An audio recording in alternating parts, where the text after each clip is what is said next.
அன்பான ரிஷபராசி நேயர்களே, இந்த வாழ்க்கையில தன்னுடைய வியர்வை துளிகளை எல்லாம் பொன்னாக மாத்தக்கூடிய உழைப்பால சிறந்த ராசி எது அப்படின்னா அது ரிஷப ராசி தான்.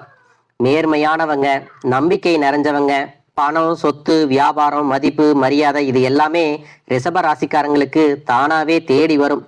பெரும்பாலும் இவங்க ஏதாவது ஒரு பொறுப்புல இருப்பாங்க, எதையாவது நிர்வகிச்சுட்டு இருப்பாங்க. சுத்தி இருக்கிறவங்களுக்கு நம்பிக்கை கொடுக்கிற மாதிரி தான் எப்பவுமே பேசுவாங்க, பொறுப்பா இருப்பாங்க. ஒவ்வொரு விஷயத்துக்கும் பணத்தை பார்த்து பார்த்து செலவு பண்ணுவாங்க. இவங்க வாழ்க்கையை பொறுத்த வரைக்கும் சுலபமா யாரையும் நம்பிட மாட்டாங்க. ஆனா ஒரு முறை நம்பிட்டாங்கன்னா உயிரே போனாலும் அவங்களுக்கு துரோகம் செய்ய மாட்டாங்க. அந்த அளவுக்கு விசுவாசமானவங்க. இவங்க ஒருத்தரை நேசிக்கிறாங்க அப்படின்னா முழு மனசோடு நேசிப்பாங்க. குடும்பத்து மேல ரொம்பவே அக்கறை கொண்டவங்க. இனி வரக்கூடிய காலங்கள்ல பாத்தீங்கன்னா வேலையை பொறுத்த வரைக்கும் உங்களுடைய கடின உழைப்பு அதிகரிக்கும் மற்றும் உங்களுடைய முயற்சிகள் எல்லாமே பலனளிக்கும். இந்த மாதத்தினுடைய பிற்பகுதி உங்களுக்கு வெற்றியை கொடுக்கும். வணிகம் சம்பந்தமாக நீங்க எடுக்கக்கூடிய முயற்சிகள்ல தடைகள் வந்தாலும் உங்களுடைய விடாமுயற்சி மற்றும் புதிய புதிய சிந்தனைகள் காரணமாக அதுவெல்லாம் உங்களுக்கு நல்ல பலன்களை கொடுக்க போகுது. பணம் கொடுக்கல் வாங்கல்ல பாத்தீங்கன்னா இது வரைக்கும் உங்களுக்கு தடைகள் எல்லாம் இருந்திருக்கும். இந்த மாதத்தின் பிற்பகுதியில உங்களுக்கு சாதகமான முடிவுகள் கிடைக்கும். பண ஆதாயங்கள் உங்களை தேடி வரும். கடந்த சில மாதங்களா பாத்தீங்கன்னா உங்க வாழ்க்கையில நடந்த சம்பவங்கள், ஏமாற்றங்கள், துரோகங்கள் எல்லாமே உங்களுக்கு மிகப்பெரிய ஒரு அனுபவத்தை கொடுத்து இருந்தாலும் சில விஷயங்களை எல்லாம் இப்ப வரைக்கும் உங்களால ஜீரணிக்க முடியல. அதனாலயே நிறைய நேரங்கள்ல மனசு வெறுத்து போய் இந்த வாழ்க்கையில இதுக்கு மேல நான் என்ன கஷ்டப்பட வேண்டி இருக்கு, எனக்கு இந்த வாழ்க்கையே பிடிக்கல அப்படின்னு சொல்லிட்டு இருப்பீங்க. இப்படி ஒரு வாழ்க்கை எனக்கு அமைஞ்சதுக்கு நான் வாழாமையே இருந்திருக்கலாம் அப்படின்னு கூட நெகட்டிவான எண்ணங்கள் உங்க மனசுல வரும். இதுக்கெல்லாம் என்ன காரணம் அப்படின்னு பார்த்தீங்கன்னா நீங்க நினைக்கிறது ஒன்றும் நடக்கிறது ஒன்றுமாக இருந்திருக்கும். நீங்க செய்யக்கூடிய ஒவ்வொரு நல்ல விஷயத்தை கெடுக்கிறதுக்கும் உங்க முன்னேற்றத்தை தடுக்கிறதுக்கும் உங்களை அவமானப்படுத்துறதுக்கும் இங்க நிறைய நபர்கள் எல்லாம் முயற்சி பண்ணிட்டு இருக்காங்க. ஆனாலும் அவர்களுடைய சதிகளையும் சூழ்ச்சிகளை எல்லாம் தாண்டி இப்போ வரைக்கும் நீங்க ஓரளவுக்கு நல்லா இருக்கீங்க அப்படின்னா உங்ககிட்ட இருக்கக்கூடிய நல்ல எண்ணங்களும் கடவுள் பக்தியும் இது வரைக்கும் நீங்க செஞ்ச நல்ல விஷயங்களும் தான் உங்களை காப்பாத்திட்டு இருக்கு. இதுக்கு முன்னாடி நல்ல உறவுகளாகவும் நண்பர்களாகவும் இருந்தவங்களே உங்களுக்கு சில துரோகங்களை எல்லாம் செஞ்சு உங்க வாழ்க்கையை கெடுக்கணும் அப்படின்னு நினைக்கும் போது யார் நல்லவங்க யார் கெட்டவங்க அப்படின்னு தெரியாம எல்லாரையும் சந்தேகப்படுற மாதிரியான ஒரு சூழ்நிலை இருந்திருக்கும். உங்க வாழ்க்கையில நடந்த சில சம்பவங்களுக்கு அப்புறம் தான் சில நபர்கள் எந்த அளவுக்கு பொறாமையோடவும் வன்மத்தோடவும் இருந்திருக்கிறாங்க அப்படிங்கிறத ஓரளவுக்கு புரிஞ்சிருப்பீங்க.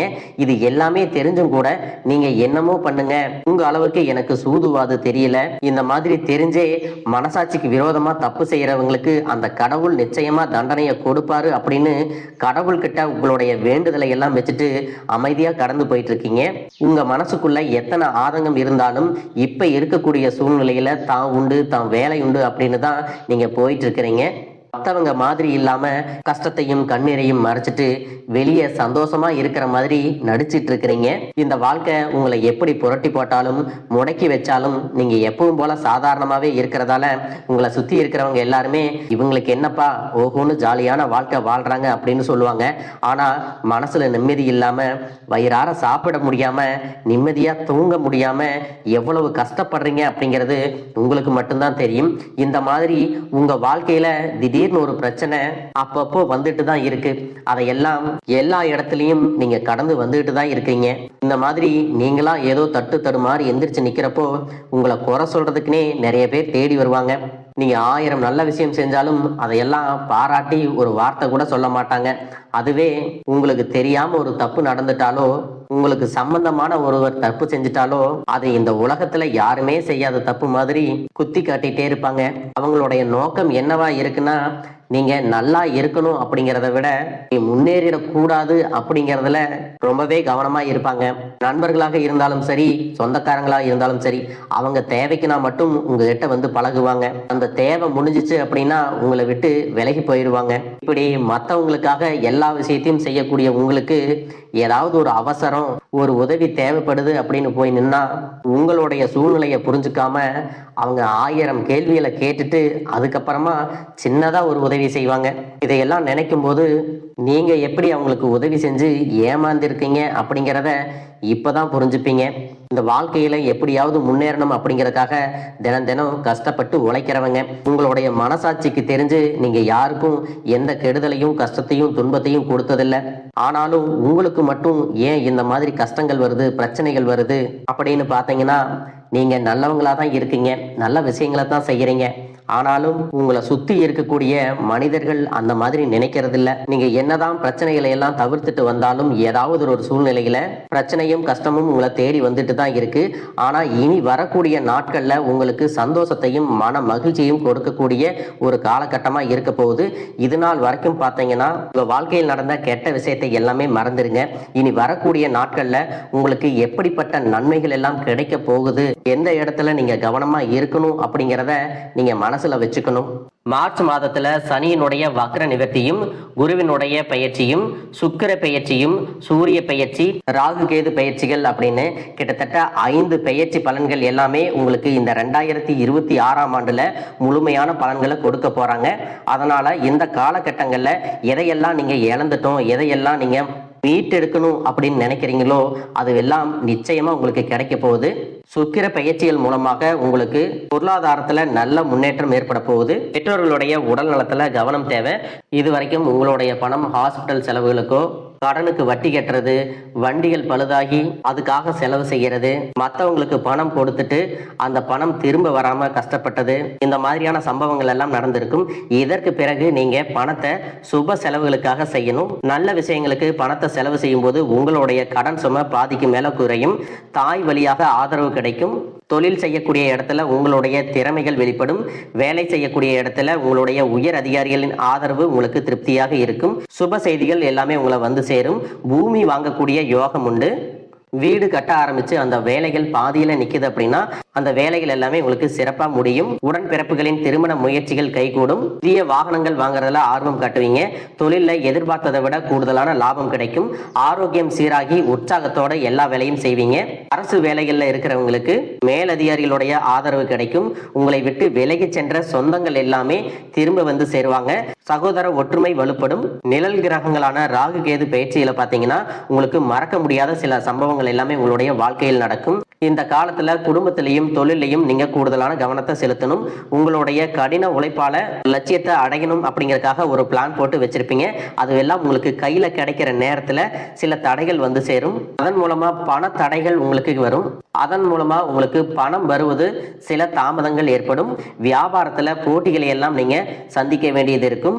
குடும்ப உறவுகள்ல நீண்ட காலமாக இருந்த திருமண தடைகள் எல்லாமே நீங்கும். கல்யாண பேச்சு கைகூடும். சின்ன வயசுலேயே கணவன் மனைவி பிரிஞ்சிருக்காங்க அப்படின்னா விவாகரத்து பெற்றதுக்கு அப்புறம் அவங்களுக்கு 2வது திருமணம் கைகூடக்கூடிய வாய்ப்புகளும் இருக்கு. உறவினர்களோடு இருந்த மனக்கசப்புகள் எல்லாமே மாறும். ஆரோக்கிய தொல்லை உங்களுக்கு அதிகரிக்கும். அரசு வழியில சில சிக்கல்கள் உருவாகும். தன்னம்பிக்கையும் தெய்வ நம்பிக்கையும் அதிகமாக தேவைப்படும். இந்த காலகட்டத்தில் ஆரம்பத்தில் உங்களுடைய வளர்ச்சிக்கு காரணமாக இருந்தவர்களே உங்களுடைய வளர்ச்சியை பார்த்து பொறாமப்பட்டு எதிரிகளாக மாறக்கூடிய சூழ்நிலையும் இருக்கும். இப்படி இன்பமும் துன்பமும் கலந்து வரக்கூடிய உங்களுடைய வாழ்க்கையில உங்களுக்கு நல்ல பலன்கள் கிடைக்கணும் அப்படின்னா வடக்கு நோக்கி இருக்கக்கூடிய அன்பிகையை நீங்க வழிபடலாம். செவ்வாய்க்கிழமைகள்ல துர்க்கை அம்மனை வழிபட்டா நீங்க செய்யக்கூடிய காரியங்கள்ல வெற்றி கிடைக்கும். குடும்ப தலைவர்களுக்கு குடும்ப உறுப்பினர்களாலேயே சில தவறான புரிதல் மற்றும் அளவுக்கு அதிகமான சிந்தனையால மன அழுத்தம் அதிகமாகி உடல் ஆரோக்கியம் பாதிக்கப்படும். உடல் பருமன் அதிகமாகக்கூடிய சூழ்நிலை இருக்கு. சின்ன சின்ன விஷயத்துக்கெல்லாம் கோவப்படுவதை தவிர்த்துக்கணும். இந்த மன அழுத்தத்தை குறைக்கிறதுக்கு ஆன்மீக வழிபாடு அவசியம். தியானம் செய்யறது, யோகா பண்றது, தன்னுடைய உடல் நலம் எவ்வளவு அவசியம் அப்படிங்கிறத சுயமா புரிஞ்சுக்கிறதன் மூலமாக இந்த பிரச்சனைகளை எல்லாம் தவிர்க்கலாம். நீங்க கணவனாக இருந்தாலும் சரி, மனைவியாக இருந்தாலும் சரி, உங்களுடைய வாழ்க்கை துணை மேல அதிகமா அன்பு காட்டுங்க. அவங்க எந்த விஷயத்தை செஞ்சாலும் அதுல இருக்கக்கூடிய நல்ல விஷயத்தை சொல்லி பாராட்டுங்க. சில நேரத்துல உங்களுக்காகவே அவங்க மெனக்கெட்டு ஏதாவது ஒரு விஷயத்த செய்வாங்க. அந்த விஷயத்தை நீங்க பாராட்டும் பொழுது அன்பு அதிகரிக்கும். அன்பு அதிகரிச்சுன்னா சின்ன சின்ன குறைகள் கூட உங்க 2 பேருக்குமே தெரியாது. குழந்தைகளுக்காகவும் குடும்பத்திற்காகவும் அதிக முக்கியத்துவம் கொடுத்து நேரத்தை செலவிடுங்க. கணவன் மனைவிக்கிடையே அந்யோன்யம் அதிகரிக்கும். குடும்பத்தில் ஒற்றுமையும் சந்தோஷமும் நீண்ட நாளுக்கு தொடர்ந்து வரும். தொழிலை பொறுத்த வரைக்கும் நீங்க செய்யக்கூடியது சின்ன தொழிலாக இருந்தாலும் சரி, பெரிய தொழிலாக இருந்தாலும் சரி, எதிர்பார்த்த அளவுக்கு லாபம் கிடைக்காம ஒரு மந்தமான சூழ்நிலை இருந்திருக்கும். இதற்கு பிறகு நல்ல நல்ல வாடிக்கையாளர்கள் கிடைப்பாங்க, உண்மையான வேலையாட்கள் கிடைப்பாங்க, நீங்க எதிர்பார்த்த மாதிரி நல்ல லாபம் கிடைக்கும், புதிய கிளைகளை எல்லாமே தொடங்குவீங்க, வங்கிகளிடமிருந்து உங்களுக்கு நிதி உதவி கிடைக்கும், பணப்புழக்கம் அதிகரிக்கும், வாடகை இடத்துல இருக்கிறவங்க புதிய இடங்களை வாங்குவீங்க. சிலருக்கு பாத்தீங்கன்னா வேலை செய்யக்கூடிய இடத்துல வேலை செய்யறவங்களோட சின்ன சின்ன பிரச்சனைகள் வரும், செய்யாத தவறுகளுக்கு பழி ஏத்திக்கிற மாதிரி இருக்கும். தெரிஞ்ச சிலர் அவங்களுடைய உழைப்பை திருடுவாங்க, உங்களுடைய திறமைகளுக்கும் உண்மையான உழைப்புக்கும் மதிப்பு கொடுக்க மாட்டாங்க. இதனாலேயே இந்த வேலையில தொடரலாமா இல்ல வேற வேலைக்கு போலாமா அப்படின்னு ரெண்டு விதமான மனநிலை இருந்துட்டு இருக்கும். இந்த மாதிரியான குழப்பமான சூழ்நிலையில அவசரப்பட்டு எந்த முடிவுகளையும் எடுக்காம நிதானமா யோசிச்சு முடிவுகளை எடுக்கும் போது அதுவெல்லாம் உங்களுக்கு நல்ல பலன்களை கொடுக்கும். அரசு வேலைகள் மற்றும் போட்டித் தேர்வுகளுக்கு படிச்சுட்டு இருக்கிறவங்களுக்கு உங்களுடைய விடாமுயற்சி மற்றும் கவனச்சிதறல் இல்லாம தொடர்ச்சியாக பயிற்சி செய்யும் பொழுது இந்த 2026ஆம் ஆண்டுல நிச்சயமாக அரசு வேலை கிடைக்க போகுது. உங்களை பொறுத்த வரைக்கும் நீங்க தனியாக இருக்கும்போது சாதாரணமாக தான் இருப்பீங்க, உங்களுடைய சிந்தனை எல்லாமே நல்ல விதமாக தான் இருக்கும். ஆனா உங்களுடைய சேர்க்கை மற்றும் தவறான நண்பர்களுடைய சேர்க்கை வந்துச்சுன்னா தேவையில்லாத போதை பழக்கத்திற்கு அடிமையாகிறது. கஷ்டப்பட்டு உழைச்சு சம்பாதிச்ச பணத்தை தவறான இடங்கள்ல முதலீடு செஞ்சு ஏமாறக்கூடிய வாய்ப்புகளும் அதிகமாக இருக்கு. அதனால நண்பர்களை தேர்ந்தெடுக்கும் பொழுது உங்களுக்கு கூடுதலான கவனம் ரொம்பவே முக்கியம். புதிய தொழில் மற்றும் முதலீடுகள் செய்யும் பொழுது அது நல்லதா கெட்டதா அப்படின்னு எல்லா இடத்துலையும் ஆராய்ஞ்சு பார்த்து முடிவெடுப்பது உங்களுக்கு நல்ல பலன்களை கொடுக்கும். என்னதான் உங்களை வீழ்த்தணும், உங்களை தோற்கடிக்கணும், உங்களை கெடுக்கணும் அப்படின்னு எத்தனை பேர் முயற்சி செஞ்சாலும் அந்த முயற்சிகளை எல்லாம் தோற்கடிப்பீங்க, அவங்கள நீங்க ஜெயிச்சு வருவீங்க. போலியான உறவுகள் மற்றும் விரும்பத்தகாத நபர்கள் உங்களை விட்டு விலகி போவாங்க. புதிய நண்பர்களுடைய சேர்க்கை உங்களுக்கு ஆறுதலை கொடுக்கும். இந்த மாதிரி புதுவிதமான மாற்றங்கள் எல்லாமே உங்க வாழ்க்கையில நடக்க போகுது. இந்த மாற்றங்கள் எல்லாமே உங்களை புது மனுஷனா, மிகப்பெரிய வெற்றியாளரா, ஒரு சாதனையாளரா மாத்த காலம் தயாரா இருக்குது. நல்ல விஷயங்களை மட்டும் செய்யுங்க, உங்களுக்கு நல்லதே நடக்கும். வாழ்க வளமுடன், வாழ்க பல்லாண்டு.